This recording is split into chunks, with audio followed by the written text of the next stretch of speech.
Hey YouTube, I just wanted to make a reaction video to UFC 229 with basically the co-main events being Tony Ferguson and Anthony Pettis, and also Khabib Nurmagomedov and Conor McGregor. That was crazy as hell. It was really sad to see Anthony Pettis break his hand in their fight and basically have to, forfeit at that point. He wanted to keep going, but his corner, Duke Rufus, was like, "Nah, dude, you can't. With your type of techniques, you can't be fighting with a broken hand." So unfortunately, I wanted to see Pettis win, but Tony Ferguson got the win. That being said, got to give credit to Tony Ferguson. That dude is tough as hell.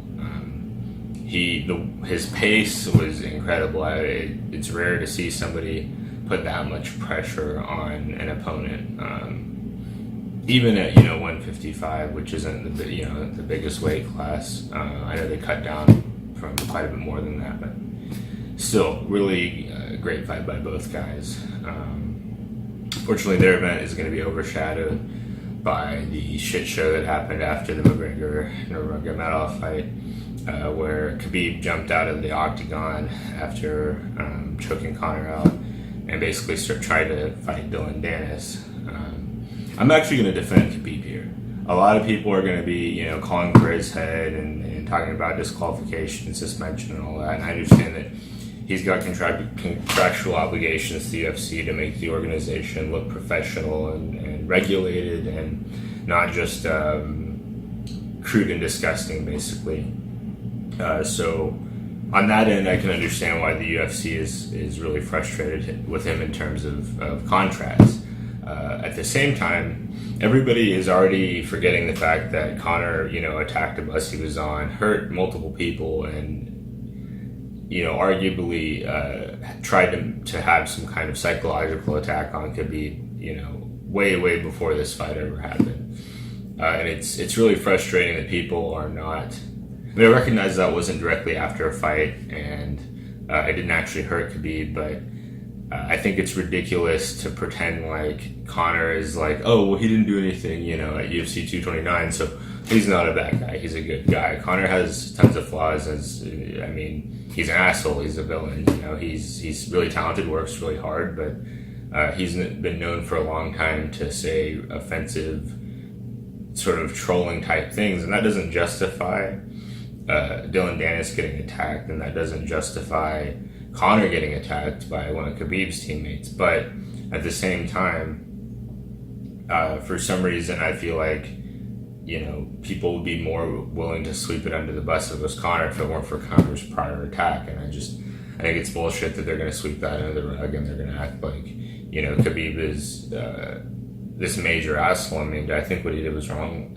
Somewhat, I think that he could have handled it a lot better, but just the way that Conor talks shit, he seems to toe the line, of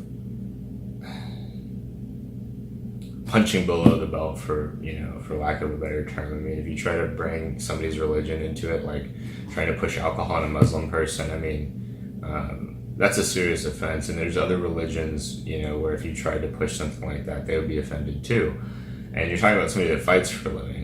And so I think that the UFC is also at fault here for not having enough security. Joe Rogan talked about how he felt like, oh, well, we beefed up security. The company's beefed up security more than ever before for this event, but it wasn't enough. And my thought process is, I recognize they weren't expecting that, but it seems like they could. I know hindsight is 20/20, but it seems like they could have been more prepared for the end, because it's obviously going to be a controversial finish. Even if the result itself isn't, somebody's going to be upset. There's going to be some group of fans that's going to be really upset, and you gotta be a little bit more proactive about that. And I feel like they throw the fighters under the bus whenever they can. They don't take organizational responsibility. Everybody's going to lose money in this situation. It's sad because, Conor, ironically, even though I do criticize him for the bus attack and for verbal attacks in the past, didn't deserve all that either. It's unfortunate to see what's been this almost blockbuster type event, been promoted heavily for months, marred, by this. I know it's going to be all over the news tonight, but especially tomorrow and Monday.